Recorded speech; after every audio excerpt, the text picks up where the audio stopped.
இன்னைக்கு எங்களோட evening snacks பார்த்தீங்கன்னா சர்ப்ரைஸ். வாங்க வாங்க பார்க்கலாம்.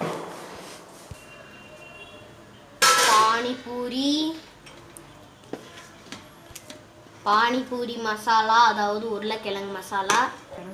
அப்புறம் பானி.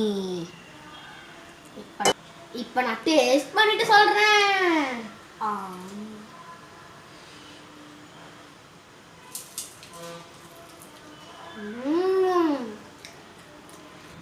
இப்போ நான் ட்ரை பண்ண போறேன்.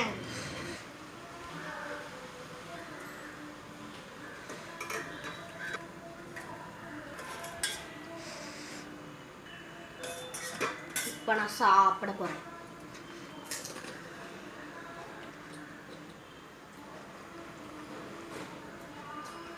செம்ம டேஸ்ட் ஃப்ரெண்ட்ஸ். இந்த மாதிரி வீட்டில் ஹெல்த்தியாக சாப்பிடுங்க.